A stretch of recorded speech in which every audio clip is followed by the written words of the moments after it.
You finally save enough money to buy your dream home. Quiet neighborhood, tree-lined streets, friendly neighbors.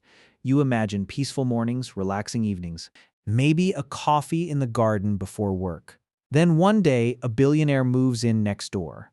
At first, it sounds like good news. Surely someone that rich values peace and privacy.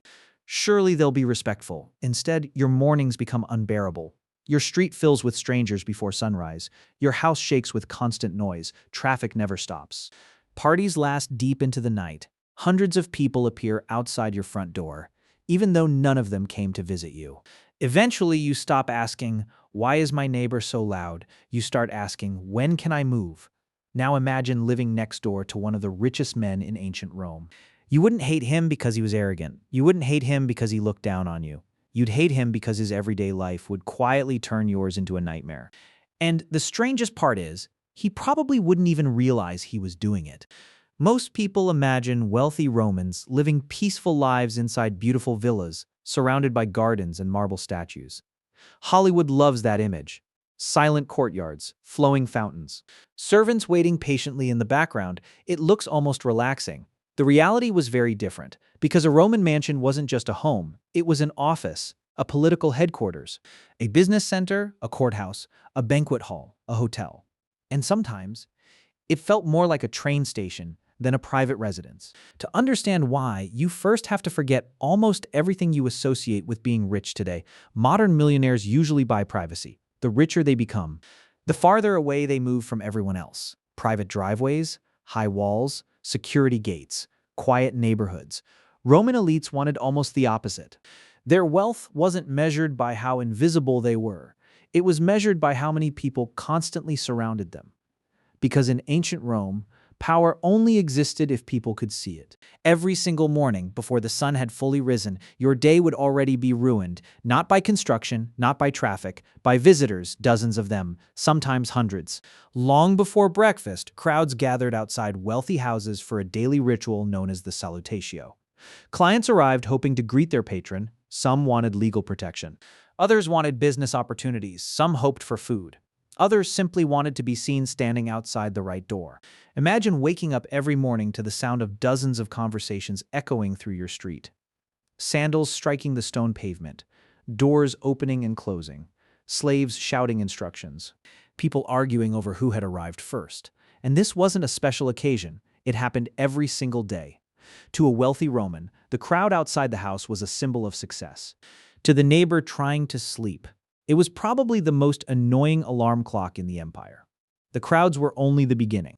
Once the salutatio ended, your neighbor's house didn't suddenly become quiet. In many ways, the day was just getting started.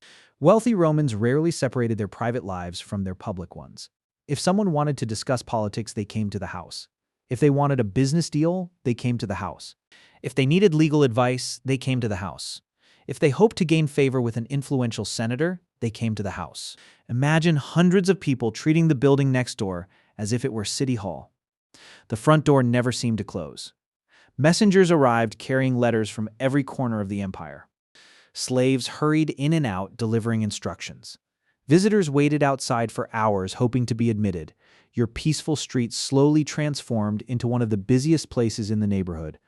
And then there were the slaves. Hollywood usually shows a handful of servants quietly standing behind their master. Reality could look completely different. The wealthiest Romans sometimes owned dozens, even hundreds of slaves.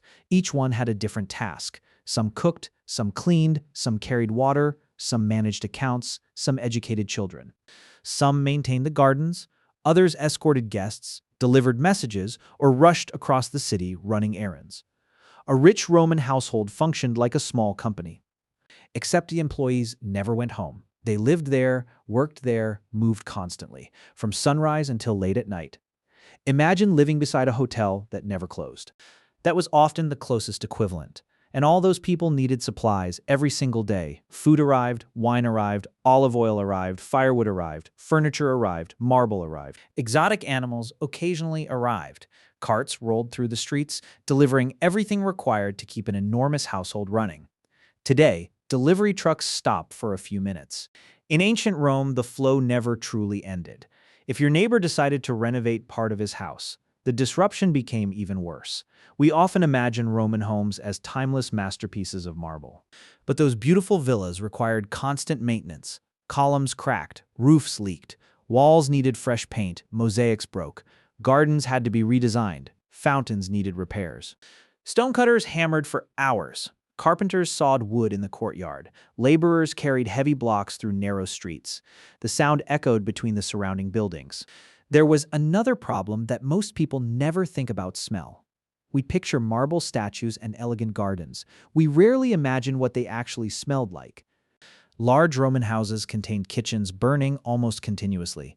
Wood smoke drifted into neighboring homes. Animals were kept nearby. Food scraps accumulated before they could be removed. Perfume and incense helped cover unpleasant odors. But they mixed with smoke, cooking, sweat, livestock, and the waste produced by dozens or even hundreds of people living and working in the same space. The result wasn't the clean scent of luxury. It was the smell of a city struggling to support 1 million people without modern sanitation. And if your wealthy neighbor enjoyed entertaining guests, your evenings weren't safe either. If you think Roman dinner parties looked like quiet family meals, think again. For the wealthiest Romans, dinner could last for hours. Guests didn't simply eat, they drank. Debated politics, listened to musicians, watched dancers, heard poetry, negotiated business deals, celebrated military victories, or simply competed to host the most extravagant evening anyone could remember. Imagine finally putting your children to bed, only to hear laughter echoing across the street. Music drifting through the windows, dozens of guests arriving long after sunset, then dozens more leaving in the middle of the night. Tomorrow morning, the salutatio would begin all over again. And if your neighbor happened to be an important politician, the noise became even worse. Election season in ancient Rome didn't involve television debates or campaign websites. Candidates promoted themselves in public every single day. Supporters followed them through the streets.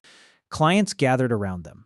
Crowds stopped to listen. Walls filled with painted political advertisements. Your neighborhood wasn't simply where people lived. It became part of Rome's political stage, but perhaps the biggest surprise wasn't the noise. It was the lack of privacy.